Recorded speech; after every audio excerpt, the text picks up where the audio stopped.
My fiancé fell in love with the company receptionist and insisted on breaking off our engagement. It was a family alliance, devoid of deep affection.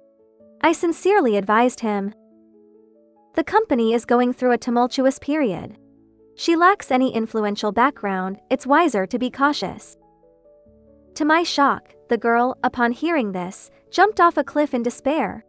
A winter later, he became the CEO of the company, and his first act was to falsely accuse my family's business of illegal activities. This drove my father to suicide, my mother to madness, and my sister to leap from a building.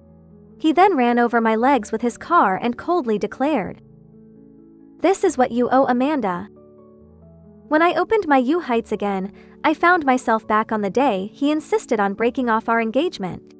I looked at the table full of elders, raised my glass, and said, "In that case, let's toast to the lovers' happy union." Chapter 1. I died on the first anniversary of my marriage to Mike.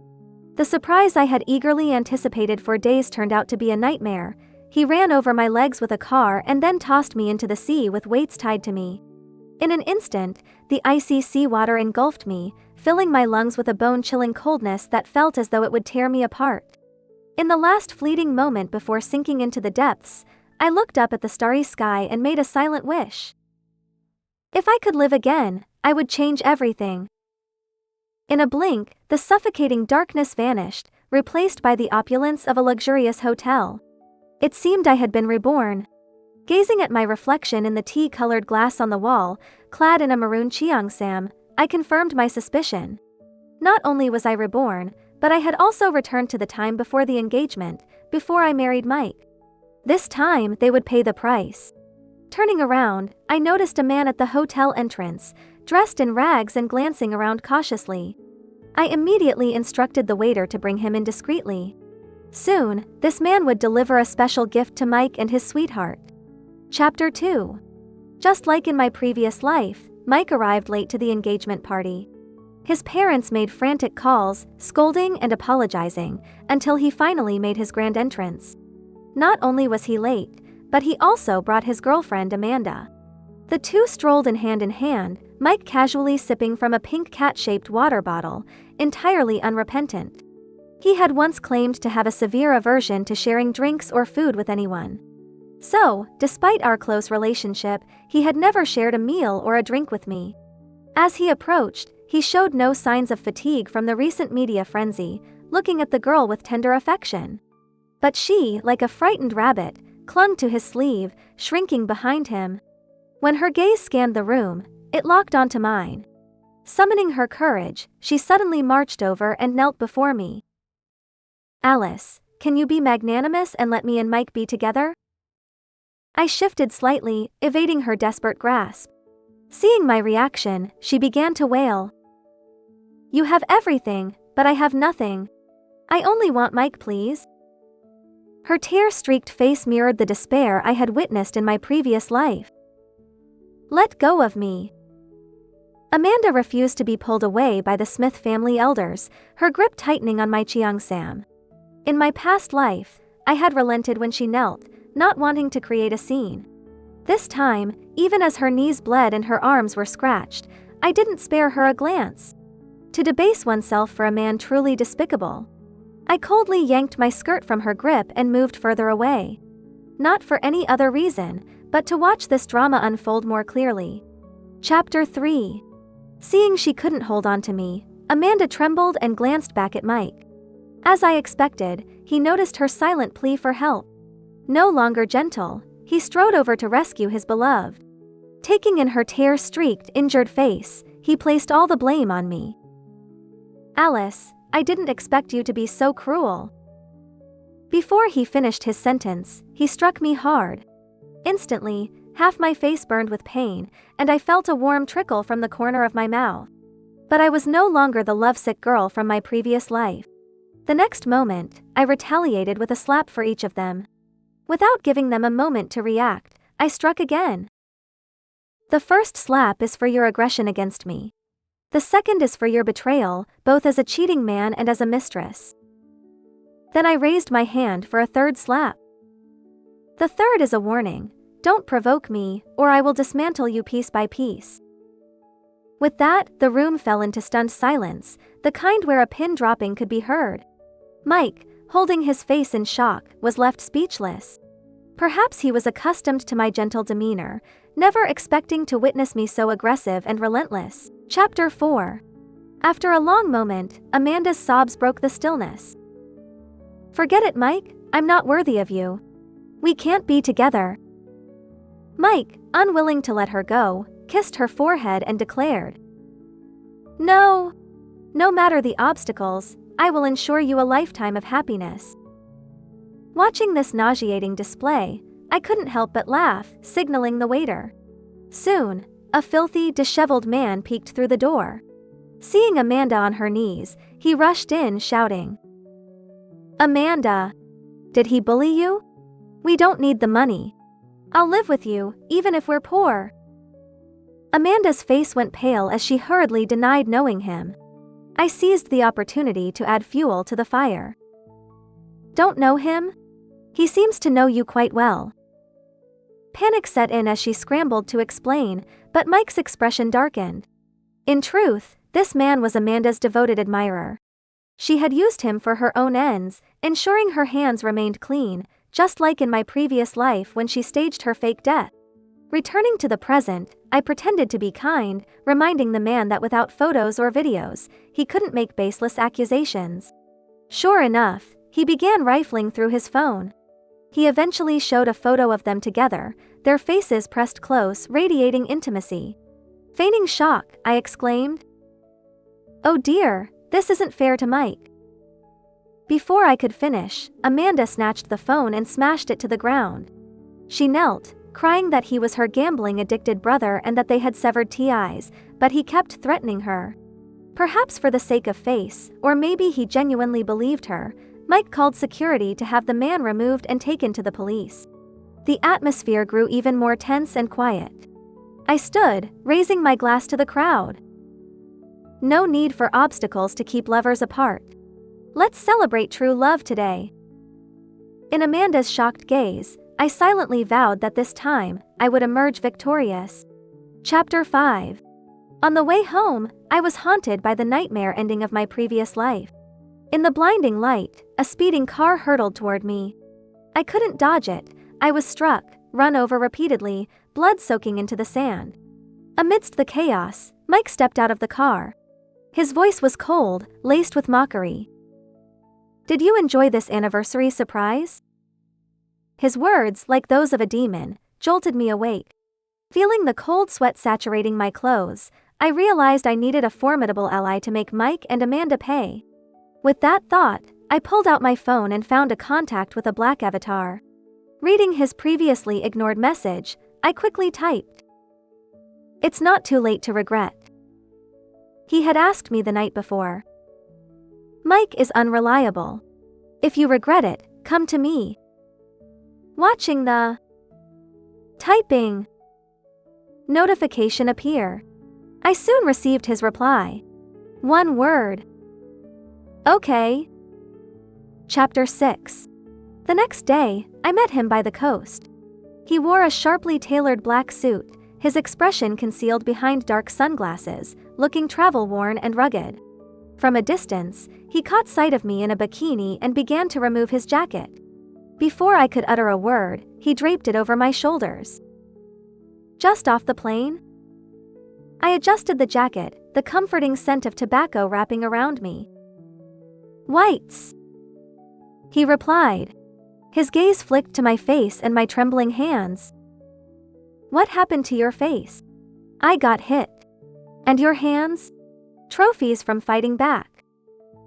Honestly, in that moment, I felt exhilarated, but later I realized my hands were still numb from the impact. He nodded, seemingly reassured, while it remained silent. Noticing his somber demeanor, I couldn't resist teasing him. "Still as taciturn as ever, uncle."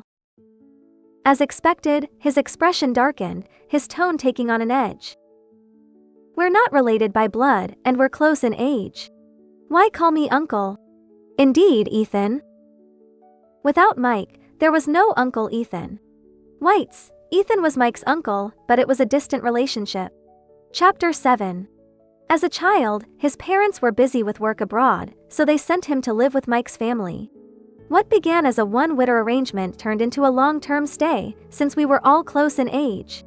Ethan, 4 winters older, was handsome and academically gifted, drawing admiration from countless girls at school. But due to my parents' engagement promise, I never allowed myself to focus on him. Wyatt, I wasn't naive, his intense gaze was impossible to overlook. During my first stirrings of affection, I secretly admired him. While Mike was carefree and mischievous, Ethan was steady and responsible, excelling in competitions. Where Mike sought pleasure, Ethan was always there to support me. How could I not be captivated by someone so extraordinary? But every time I called him Uncle, it served as a reminder of the barrier between us.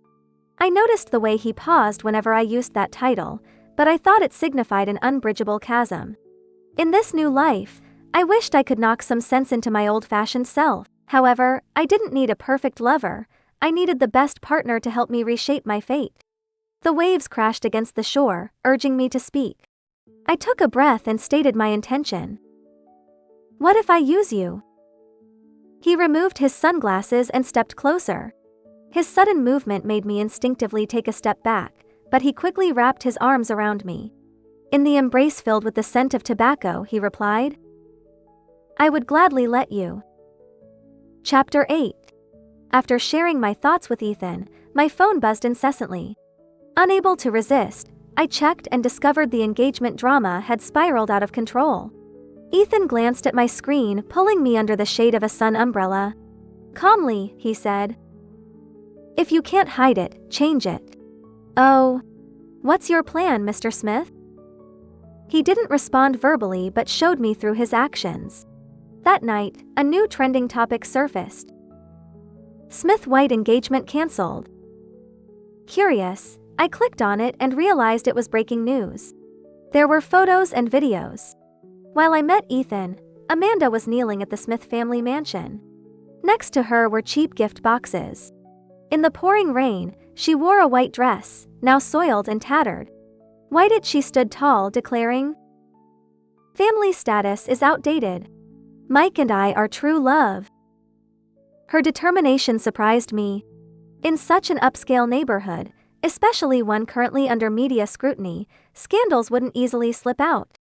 Few could manage full HD footage. I realized this was Ethan's doing. But it felt a bit lacking.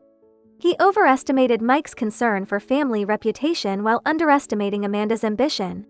A man flaunting his mistress before an engagement didn't care about public opinion. A mistress knew exactly what she wanted. I texted him, Is this it? Are we watching kids argue? He replied instantly, Wait. I don't like situations I can't control. Tell me so I can add to the drama. So, I decided to assist Amanda in marrying into the Smith family. Chapter 9. Mike's mother had suffered a peculiar illness in her youth, leaving her in excruciating pain on rainy days. She also lost her ability to conceive. Thus, despite Mike's shortcomings, he remained their beloved only child. Our families were once close, and I felt sympathy for her, seeking doctors over the winters. Recently, I found herbs to alleviate her pain. I thought that once I delivered the herbs, she would grow fonder of me and loathe Amanda even more. How can we break this deadlock? Ethan instantly understood my plan. Motherhood is power. Exactly, a fake pregnancy to gain favor. In wealthy families, fake pregnancies were the ultimate taboo. The day before I delivered the herbs, Amanda accidentally encountered the maid taking out the trash and learned of the mother's whittering for a grandchild. On the day of delivery, rain fell incessantly. Amanda, unwavering, knelt outside, Mike by her side. Upon seeing me, his heights blazed with anger. You're the one who brought this on. Why are you here if you blessed us? I lifted the package of herbs, focusing on the tearful Amanda with a soft, humble tone. Your mother has suffered for too long. These herbs will help her. When he heard they were for his mother, Mike stood and followed me inside. Amanda clutched his wrist, heights glistening with tears. Mike, don't leave me. but he gently pried her fingers away. "I'll be right back." Before leaving, I caught a glimpse of her disbelief and resentment. I returned her gaze with a mocking smile. The herbs worked wonders. After just a small bowl, his mother felt much better. "That's incredible, my winters of searching weren't in vain." She held my hand tightly, expressing her gratitude, saying that Mike was merely confused and would ultimately choose me. Mike remained silent. But soon, soft sobs broke the atmosphere. Amanda stood behind the maid, biting her finger, looking fragile. "Who let you in? Get out." His mother, furious at her presence, hurled a teacup. But just as she opened her mouth to speak, the girl stumbled and fell to her knees. Her knees, already scraped from days of kneeling, now bled profusely. "Mike, it's all my fault. But please don't blame our child." She touched her flat belly, shocking everyone. "I'm pregnant, Mike." "Really?" His mother's hostility evaporated, replaced by joy. I knew the plan had succeeded. Next would be the family's joyous reunion. I took my leave. Just outside the mansion, I spotted a familiar black car. As I paused, the door swung open, and Ethan stepped out. He gazed at me, his usual cold demeanor softened by vulnerability. As I approached, he enveloped me in a tight embrace. "It's been too long, Chuyi. I thought you'd regret it." His pure affection stirred something deep within me. I stood on my toes, nuzzling his neck. "With you, I'll never regret it." His heartbeat quickened, echoing the intensity of the moment. Chapter 10. The first round went smoothly, reinforcing my belief that I hadn't misjudged Ethan. He truly was an exceptional ally. And indeed, he was. Before long, Ethan's team leveraged big data to reveal an entirely different side of Amanda. He halted my hand as I reached for the file. "Do you remember how they met?" I recalled the gossip swirling around Mike and Amanda's first encounter.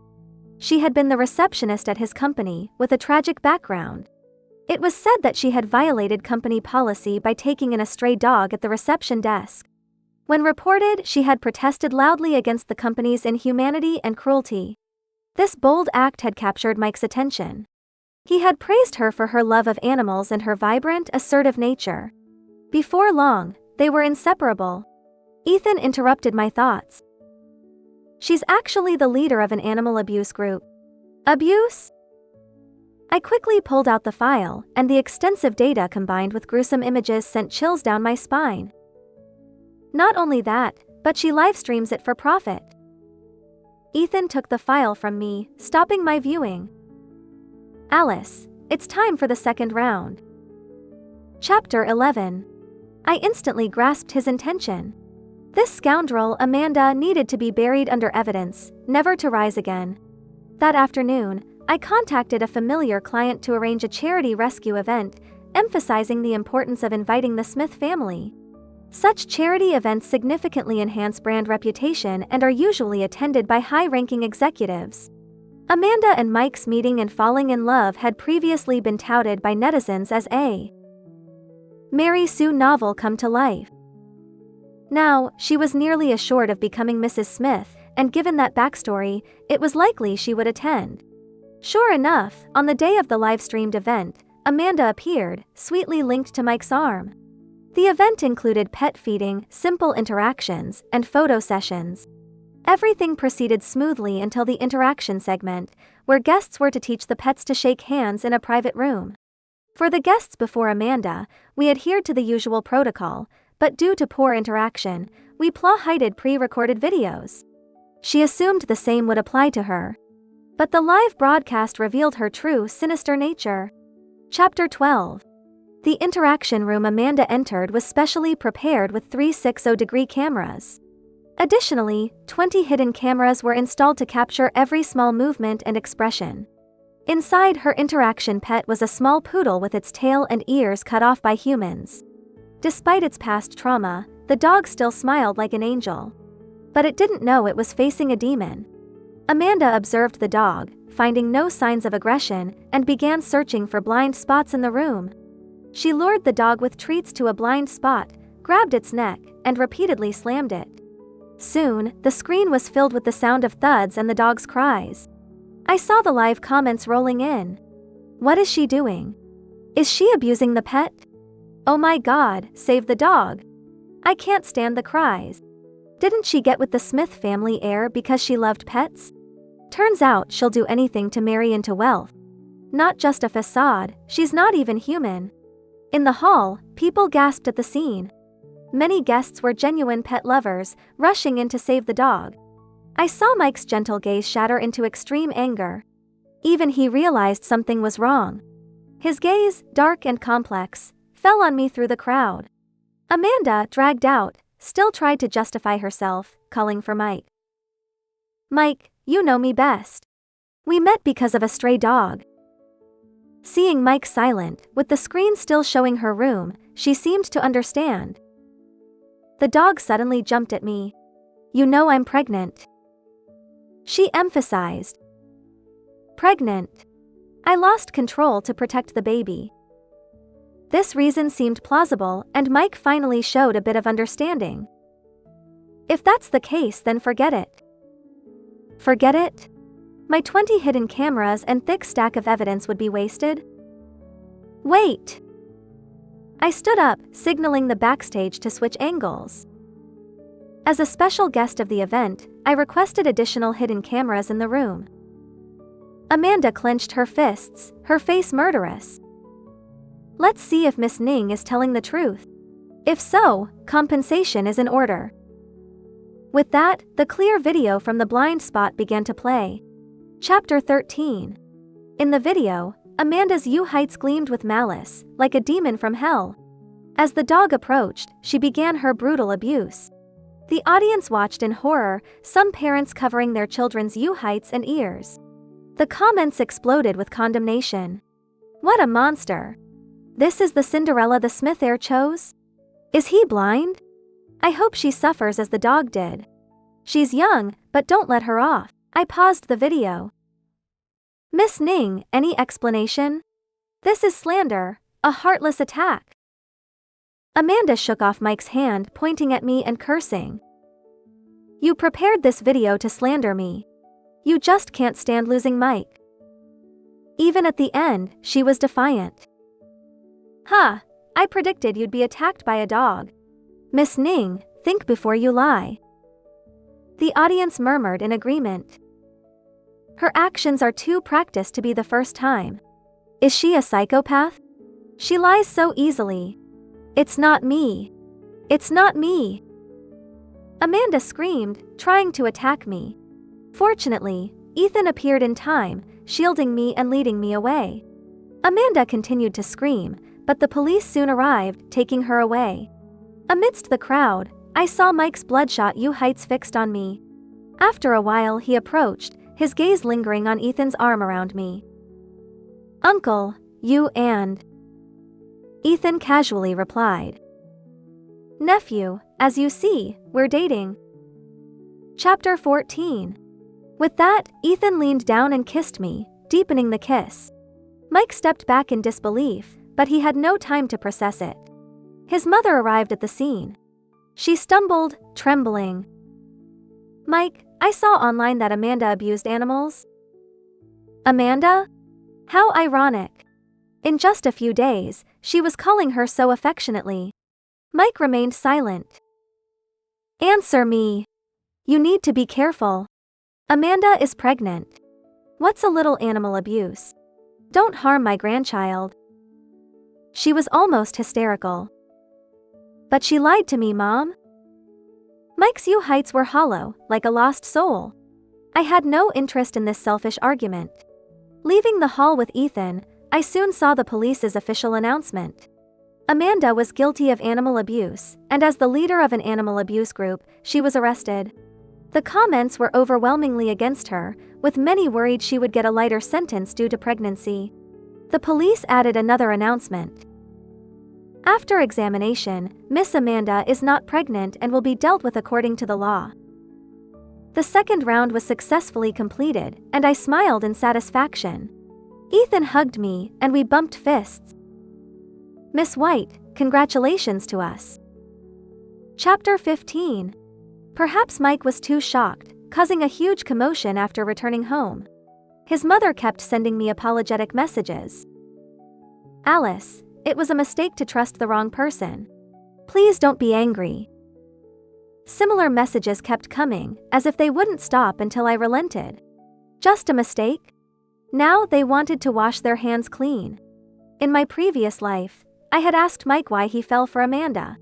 He replied, "A gambling father, a sick mother, a brother in school, and a broken girl." In short, her background triggered his protective instincts, giving him a sense of accomplishment. He said it was a joy he couldn't get from me. I concluded, despicable. Glancing at the messages, I turned off my phone and snuggled into Ethan's arms. But before I could warm up, the doorbell rang. It was his mother. As soon as I opened the door, she knelt and kowtowed. "Alice, please come back and see Mike. He's not eating or drinking, talking about marrying you." Marrying him? I felt a twinge of suspicion. Seeing no reaction from me, she cried even harder, pushing away my attempts to help her up. "Alice, if you don't agree, I won't get up. You know, Mike is my only child. I can't lose him." "Fine, I'll go," I replied bluntly. I wanted to know where Mike's delusions came from. After sending her away, I turned to see Ethan standing behind the door. His heights were red, and he smelled of tobacco. His gaze was broken, as if he feared losing me. "What's wrong?" I stepped forward to hug him, but he stepped back, cautiously asking, "Will you come back?" "Of course, I love you." Seizing the moment, I kissed him. "Then I'll wait for you." His face turned red, spreading to his ears, like spring water rippling. Chapter 16. When I arrived at the Smith house, Mike had just been bandaged by the family doctor. Seeing me, his heights reddened. Before I could speak, he pulled me to the swing in the garden. "Do you remember? You loved swinging here as a child." He held the swing's rope, reminiscing. "I promised to swing with you forever." His gaze shifted to my face, full of hope. "Alice, I was confused before. I just want to be with you." I rolled my heights, straightening the swing. "No need. I can swing myself." But he laughed and cried, nodding. I felt he wasn't enlightened but mentally unstable, like a fool. Suddenly he shouted, venting whitters of resentment. "But you were supposed to marry me. You were supposed to marry me. The engagement is over." I was getting impatient. He grabbed my hand, enunciating, "I mean in the previous life." One sentence cleared my doubts. He had memories of the previous life too. Looking into his heights, I saw the seasoned look of a businessman. "In the previous life, you happily married me without all this drama. I know I hurt you, but it wasn't intentional. I trusted the wrong person. This time, I know her true nature and won't hurt you again. It was Amanda.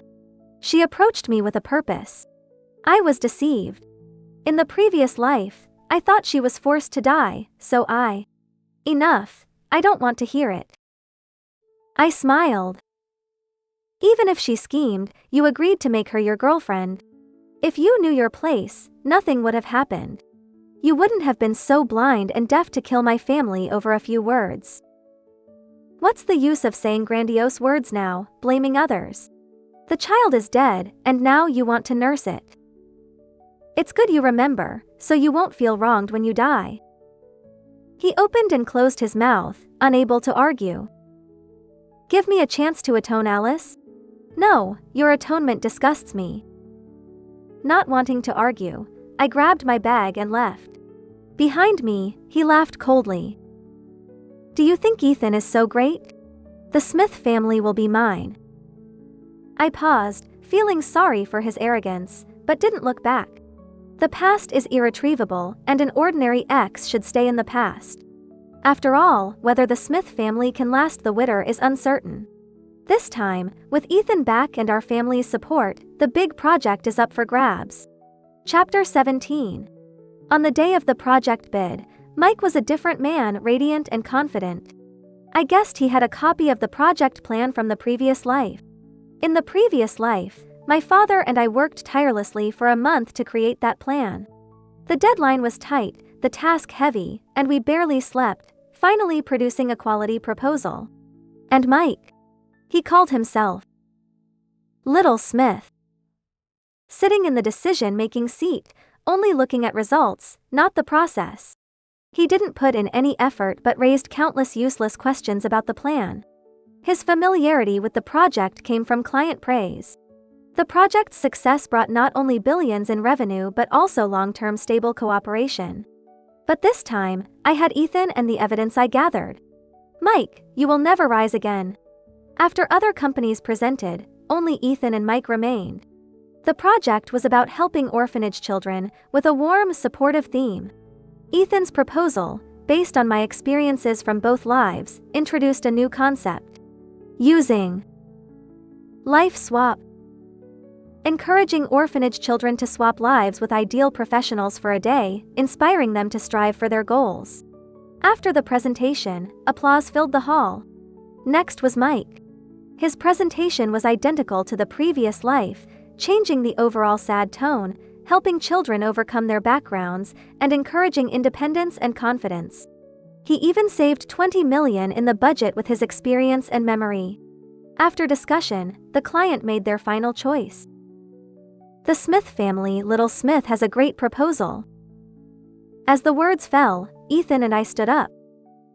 No, he doesn't deserve it. Chapter 18. Smiling at Ethan, I walked to the stage, playing the evidence I had collected. The evidence was Mike's past comments on various social platforms. Under a video of a girl dancing, he commented, "Pretty flirtatious for her age." Under a video of a girl eating a sausage, he commented, "Looks pretty skilled." Under a video of a girl doing splits, he commented, "Can unlock more positions." There were many such evidences. With each one, his face darkened. After all were shown, he admitted. His tone was harsh. "So what? How can you prove it's me?" Watching his hysterical state, I calmly said, "Now it's confirmed." Turning to the client, "Would you trust such a partner?